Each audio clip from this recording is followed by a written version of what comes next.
Lights, camera, rolling, action. मंडळी, आपण अनेक वेळेला ऐकलेलं आहे, मजहब नहीं सिखाता हमें आपस में बैर रखना। ही मजहबने दिलेली शिकवण बदलत जाते का सारखी? म्हणजे ह्या देशात वेगळी, दुसऱ्या देशात वेगळी, राज्यांमध्ये वेगळी, असं काही चित्र आहे का? नाही, हा प्रश्न मला ह्याच्यासाठी पडलाय, मजहब नहीं सिखाता आपस में बैर रखना, मग दहशतवाद्यांनी समोरच्याचा धर्मच विचारून त्याला गोळी का मारली? हो, मी बोलतोय जम्मू काश्मीर मधील दहशतवादी हल्ल्याबद्दल। कालपासून सगळीकडे संतापाचं वातावरण देशभरामध्ये पसरलंय। कारण आहे जम्मू काश्मीर मध्ये झालेला हा दहशतवादी हल्ला। जम्मू काश्मीर मधील पहलगाम येथील बैसर मधील खोऱ्यात मिनी स्वित्झर्लंड या ठिकाणी हा दहशतवादी हल्ला झाला आणि ज्यामध्ये 28 पर्यटक यांना आपला जीव गमवावा लागलाय। यामध्ये महाराष्ट्रामधील 6 पर्यटकांचा समावेश आहे। डोंबिवली, पनवेल, पुणे अशा विविध ठिकाणी राहणाऱ्या महाराष्ट्रामधील 6 पर्यटकांना आपला जीव या दहशतवादी हल्ल्यामध्ये गमवावा लागलाय। आणि एकच बातमी आणि एकच गोष्ट सोशल मीडियावरती कालपासून सर्वत्र चर्चेमध्ये आहे, व्हायरल मध्ये सर्वत्र केली जाते की ना राज्य विचारलं, ना भाषा विचारली, ना जात विचारला, फक्त धर्म विचारला आणि गोळी मारली। दहशतवादी हल्ल्यामध्ये काही मुस्लिम बांधवांचा देखील जीव गेलाय, मान्य आहे ना। मुस्लिम बांधवांना देखील त्यांचा जीव गमवावा लागलाय या भ्याड दहशतवादी हल्ल्यामध्ये। मात्र ज्या दहशतवाद्यांनी लोकांना त्यांचा धर्म विचारला आणि हिंदू आहे समजल्यावरती गोळी मारली आणि जा मोदींना जाऊन सांगा असं सांगितलं, त्याला तुम्ही काय म्हणणार आहात?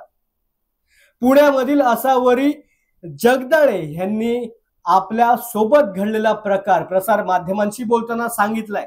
टुरिस्ट स्पॉट आहे बेताब व्हॅली म्हणून, तिथे वर मिनी स्वित्झर्लंड नावाची एक जागा येते, एक मोकळं पठार येतं जिकडे स्वित्झर्लंड सारखे पूर्ण बर्फाने भरलेले डोंगर दिसतात। तिकडे काही पेहराव करून फोटो काढण्याचं वगैरे असं ती ठिकाणं आहेत, खायचे प्यायचे स्टॉल्स आहेत। तर तिकडे आम्ही घोड्यांवरून गेलो होतो 5 जण, आणि आमच्या सोबत आणखी बरेच हजारो म्हणता येईल तिथे टुरिस्ट होते। आणि अचानक फायरिंग सुरू झालं वरनं, आणि आम्हाला वाटलं की सिव्हिलियन्स म्हणजे त्यांचं काहीतरी आहे, पण अचानक म्हणजे पोलिसांच्या वेशात काही लोक मास्क लावून डायरेक्ट बंदुका घेऊन आले आणि त्यांनी धमकायला सुरुवात केली। आणि ते आम्हाला असं म्हणाले की तुम्ही मोदींना डोक्यावर चढवून ठेवलंय, तुमच्यामुळे मोदी मोठे झालेत आणि तुम्ही आम्हाला बदनाम केलंय, आमचं मजहब तुम्ही खराब करताय, तुमच्या या हिंदू लोकांमुळे आमच्या मजहबला म्हणजे खराब होत चाललंय, आमचं नाव खराब होतंय, तुम्ही अशी बदनामी केली की आम्ही तुमच्या मुलांना आणि म्हणजे स्त्रियांना मारतो, आम्ही मारलंय का तुम्हाला? ते माझ्या वडिलांना म्हणाले तुम्ही हिंदू नाहीये ना, तुम्ही मुसलमान आहात, तर मग अजान पडो हमारे सामने, और अजान नहीं पड रहे तर असं म्हणून त्यांनी गोळ्या घातल्या। अशा त्यांनी भरपूर लोकांना, म्हणजे बऱ्याच पुरुषांनाच फक्त त्यांनी गोळ्या घातलेल्या। आसावरी जगदाळे यांनी आपले वडील आणि काका या दहशतवादी हल्ल्यामध्ये गमावलेत। आसावरी जगदाळे हिच्या वडिलांना दहशतवाद्यांनी ढोपरावरती बसवून आझान म्हणायला लावली। तुम्ही मुस्लिम नाही ही गोष्ट कळल्यावर त्यांनी त्यांना गोळी घातली आणि त्यांची हत्या केली। मंजुनाथ, कर्नाटक मधून आलेले पर्यटक, त्यांना तुम्ही हिंदू म्हणून गोळी घातली। त्यांची बायको दहशतवाद्यांकडे विनंती करत होती की मला देखील मारून टाका, मला जिवंत ठेवू नका, मात्र तुम्ही हिंदू आहात आणि जा तुमच्या मोदींना जाऊन सांगा असं म्हणत त्या मंजुनाथ यांच्या पत्नींना त्यांनी जिवंत सोडलं। 16 एप्रिल रोजी नुकतंच लग्न झालेलं एक जोडपं 19 एप्रिलला त्या ठिकाणी हनीमून साठी येतं आणि 22 एप्रिलला त्यांना गोळीबार करून मारलं जातं। फक्त नवऱ्याला मारलं जातं का? बायकोच्या हातामधील तो चुडा बघून दहशतवादी म्हणतात लगता ये हिंदू आहे, आणि म्हणून त्याच्या छातीमध्ये गोळ्या घातल्या जातात आणि बायकोला तसंच ठेवलं जातं। कोणती गोष्ट सांगायची, काय सांगायचं या दहशतवाद्यांना? हा प्रकार एवढा संतापजनक आहे, जिथे दहशतवादी ह्या पर्यटकांच्या पॅन्ट काढतायत, तपासतायत हिंदू आहेत की मुस्लिम आहेत, अशा अनेक घटना प्रकर्षाने समोर येत आहेत। ज्या लोकांसोबत या घटना घडलेल्या आहेत ती लोक सोशल मीडियाच्या माध्यमातून आपला व्हिडिओ शेअर करतायत, काय अनुभव त्यांनी घेतलाय त्या माध्यमांच्या समोर मांडतायत आणि तरी देखील महाराष्ट्रामधील आणि देशामधील काही राजकीय नेते ह्या गोष्टीकडे फक्त धर्म, जात, पंथ ह्याच गोष्टीने बघतायत. हिंदू मुसलमानमध्ये तुम्ही दंगे लावण्याचं काम करताय, हिंदू मुसलमानमध्ये तुम्ही या ठिकाणी एक दरी निर्माण करण्याचं काम करताय, असं काही राजकीय व्यक्ती या ठिकाणी मत व्यक्त करतायत. मात्र इथे हिंदू आहे म्हणून फक्त त्याला मारलं गेलंय यावर कोण भाष्य करत नाहीये. आम्हालाही हिंदू मुस्लिम वाद नको आहे. आम्ही देखील सर्व धर्म समभाव मानणारे आहोत. आम्ही देखील हीच शिकवण घेतली आहे की दहशतवादाला कोणताही धर्म नसतो. दहशतवाद ही फक्त विकृती आहे. मात्र कालची घटना ही ठामपणे सांगणारी आहे की हो, दहशतवादाला धर्म असतो आणि तो कोणता धर्म असतो हे काल आपण बघितलंय.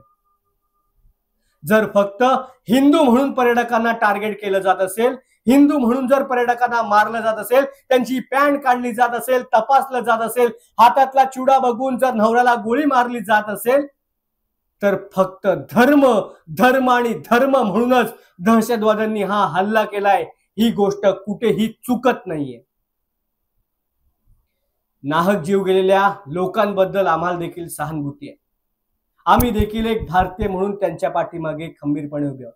मग प्रश्न आता मोदींना आणि शहांना आहे की तुम्ही जर म्हणता की हा देश एका सक्षम नेतृत्वाच्या हातामध्ये आहे, सुरक्षित नेतृत्वाच्या हातामध्ये आहे, तर कुठे गेली तर सुरक्षा?